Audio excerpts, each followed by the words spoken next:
3, hit it!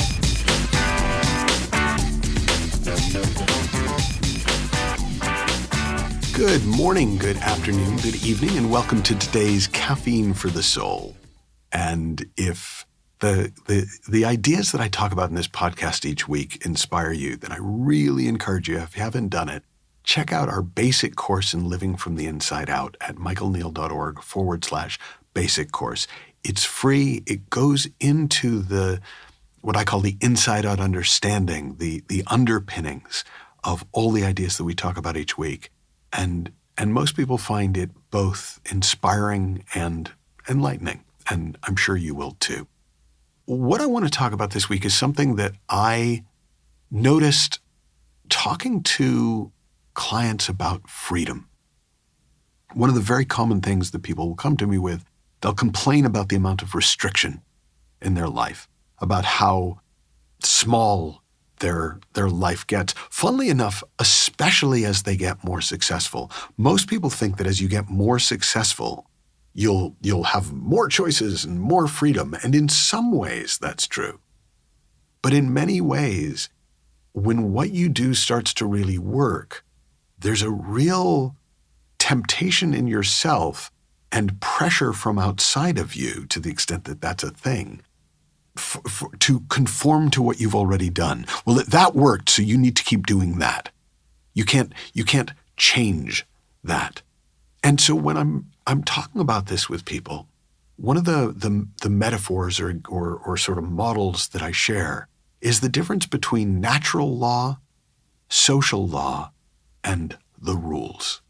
Now, these aren't exact terms, but natural law is the way life already works. Natural law in the physical world includes things like gravity, right?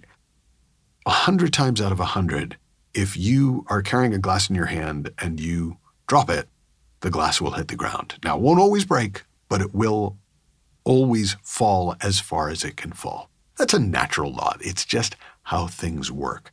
In the world of the mind, natural law says, whatever we think, we feel. We experience our thinking. That's not a choice. That's not like, oh, well, if I feel like it, I will. It's how the mind works. So one of the things that's very useful, and one of the things I talk about a lot in these podcasts, is natural law, divine principles, how things already always work.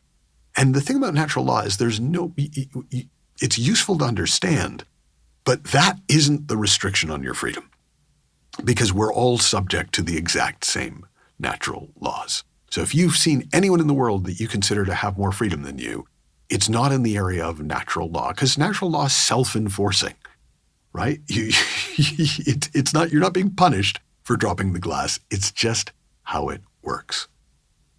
Now, in an echo of that, society has laws, and those are laws often about things like, if you steal, you go to jail. If you break this, you pay a fine. If you do this thing, you go to jail for a really long time. In some places in the world, if you do this thing, we will kill you.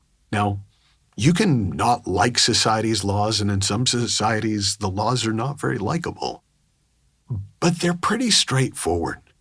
In most Western culture, at least, you know the rules, the laws, and you make your choice about following them or risking the consequences. And again, they are not really the primary restriction on most people's personal freedom. You may say, but if I didn't have to pay taxes, I get that. But that's not the level where you've got much influence, unless you happen to be somebody who has much influence. Here's where freedom is. At a lower level than natural law, and at a lower level than society's laws, are the rules. And when it comes to the rules, you are their creator, you are their maintainer, you are the police force. In other words, you are the enforcer. Now, let me hear me out, because I can hear you saying in your mind, I didn't make these rules. Hear me out. The Jesuits are sort of famous for saying, give me the child to the age of 7 and I'll give you the man. And one of the reasons that there's a truth to that is that it's in those early years where the rules get taught to us. Now, sometimes they're taught formally, and we go, okay, these are the rules, and I must follow these rules. Sometimes they're implicit. They're taught through punishment and reward without ever explicitly being spoken. But we learn them pretty quickly because we don't like pain and we prefer pleasure. So even though the rules don't have the weight of society's law behind them, and certainly don't have the weight of natural law behind them, they feel like they do. And here's how the rule givers, and by the way, most rule givers are not as deliberate as you think, but here's how the rule givers do it. It's the genius of the system. They put you in charge of enforcing them. They'll enforce them the first few years. But after that, they know that it's almost like the thought of them will enforce the rules afterwards. But because we think it's the thought of them, we think it's still them enforcing the rules. But the moment it started happening inside our head, it wasn't them anymore. It's you. Now, here's how most of us have learned to enforce the rules, pretty much all of us. We know that if we do this, we will feel bad. If we do this, we will feel shame, we will feel guilt, we will feel embarrassment, we will feel whatever it is we've been taught to feel in relation to breaking that rule. And there's also, in the same way as with the police have a preventive function, not just a punishment function.